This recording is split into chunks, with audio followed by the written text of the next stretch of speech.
Yes so hi everyone and warm welcome to our channel. आज आपका paper है, एकदम अच्छे से confidently you have to go. Certain points I am stating with respect to the reading of the question.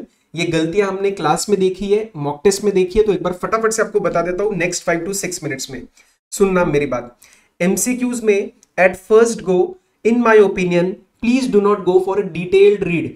आप क्या करते हो, पहले एमसीक्यू पढ़ रहे हो, एक एक एक एक एक एक अच्छे से नहीं पढ़ना है। रीजन बताता हूं, जब क्वेश्चन तक पहुंचोगे ना तो क्वेश्चन के टाइम पे you again have to go to the question ऊपर वाले पार्ट में, मतलब द मेन क्वेश्चन तक जब जब when you go you will again have to go to the main part and दोबारा उसको रीड करना पड़ता है।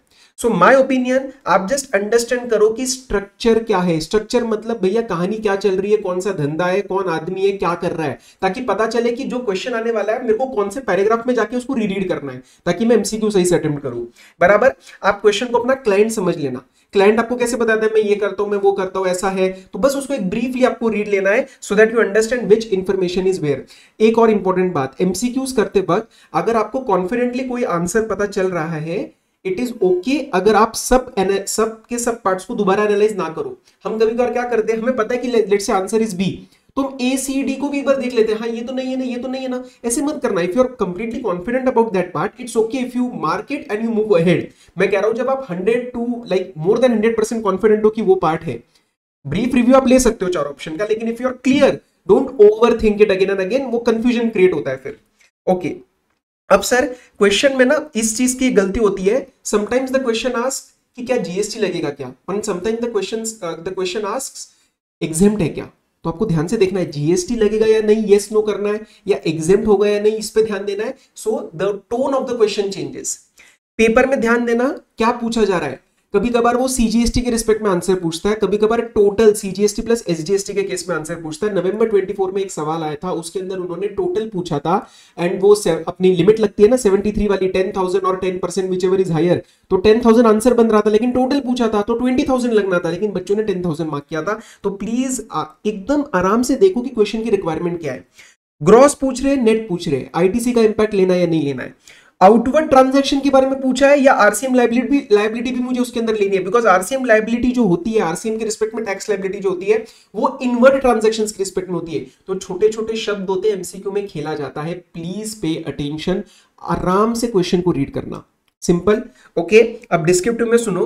कभी कभार if a question is very very long, generally it has 2 parts. जैसे वैल्यूएशन का हम एक वो सवाल करते थे एवियंत वाला, तो उसमें ना पहले जनरल इंफॉर्मेशन होती है कि मेरा क्लाइंट क्या है, मेरा क्लाइंट क्या करता है, कौन से धंधे में है, बेसिक इंफॉर्मेशन, एंड फिर उसको स्पेसिफिक इंफॉर्मेशन में कन्वर्ट किया जाता है। जैसे बोलेंगे जनरल में, generally the sale price of the machine is 5 lakh, but specifically जब आपको सेल ट्रांजैक्शन दे रखी होगी, may be it is 4 lakh, तो यू हैव टू अंडरस्टैंड कि यार ऊपर जनरल रहेगी, नीचे स्पेसिफिक रहेगी, डरना नहीं है लंबा का सवाल देख के।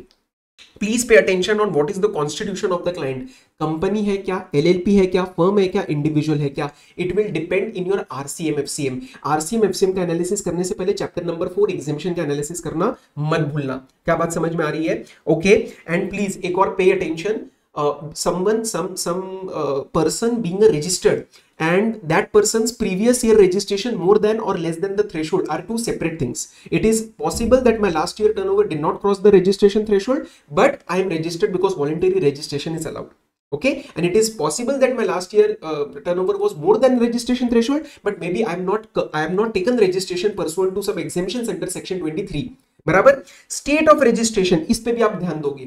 ये 3 चीजें, ये दो और ये मैं आपको बता रहा हूं, ये 3 चीजों पे खासकर ध्यान देना है। Type of constitution, state of registration कि वो कौन से स्टेट में एग्जैक्टली रजिस्टर्ड है, एंड अमाउंट्स की क्या वो इंक्लूसिव है या एक्सक्लूसिव ऑफ जीएसटी है।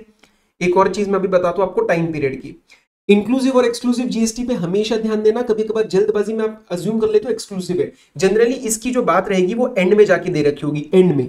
ओके एक और चीज, टाइम पीरियड, आप किस टाइम पीरियड के लिए लायबिलिटी निकाल रहे हो। अगर आपको मार्च के लिए लायबिलिटी निकालनी है, एक आध ट्रांजैक्शन का इंपैक्ट अप्रैल में आ रहा है, तो उसको इग्नोर करना पड़ेगा। बात समझ में आई? ओके उसके बाद आपका जो आईटीसी की रेस्ट्रिक्शन रहती है उस पर ध्यान देना कि अपने को क्वेश्चन में एंड में कुछ बोल रहे हैं क्या, कि 50 लाख से ज्यादा 99% की जो रेस्ट्रिक्शन है रूल 86B, वो भी एक बार you have to pay attention. Okay please exactly देखना सवाल पूछ क्या रहा है। मैं बताता हूं यहाँ पे गलती क्या होती है। 2 सवाल होते हैं जनरली, एंड में जाके मेन पार्ट होता है और ऑल्सो करके कुछ लिख देते हैं। जल्दीबाजी में हम मेन वाला आंसर कर लेते हैं और सीधा भी skip to the next question. पूरा देखो, लास्ट वाला part is the most important, आराम से रीड करने वाला पार्ट है। मेरे को निकालना क्या है और सिर्फ उतना ही आंसर करना है जितना उन्होंने मेरे से पूछा है। आपको जो आता है वो रेलिवेंट नहीं है, सवाल आपसे क्या चाहता है वो रेलिवेंट है। Number of days in a year, यहां पे गलती मत करना। बहुत सारे जैसे 366 का नोट दिया होगा और आप 365 ले लोगे, या फिर लीप ईयर है तो आप अजम्पशन डालना, obviously in the leap year we are going to take जैसे 2020, 2024, 2028, तो इसके अंदर हम 29 डेज लेंगे, तो वो 366 का इंपैक्ट बन जाएगा। ये कुछ बातें जो है मैंने मॉक टेस्ट में गलतियां देखी थी, इसलिए मैंने आपको फटाफट से 5 मिनट में बता दी है। और पेपर में प्लीज बहुत ओवर थिंकिंग और रीचेकिंग करते मत रहना कि नहीं मैं एक बार श्योर होना चाहता हूं। श्योर होने के चक्कर में आप एक में ही एक कंफ्यूजन, अपना खुद का ही कंफ्यूजन बिल्ड कर लेते हो, वैसे मत करना। पेपर आसान आए तो ज्यादा एक्साइट मत होना, एक्साइटमेंट के चक्कर में होती है सिली मिस्टेक। और पेपर अगर थोड़ा हटके आए तो टेंशन मत लेना, सबके लिए टेंशन बनेगा, वो सबके लिए ही वो डिफिकल्ट या सबके लिए थोड़ा सा आउट ऑफ द बॉक्स बन सकता है। तो उस time you have to stay calm and understand what exactly is out of the box and what exactly I know, what I know I will do it well, what I don't know I will apply the concepts well and you will sail through. 60 तो आ ही जाएंगे IIT में, ठीक है।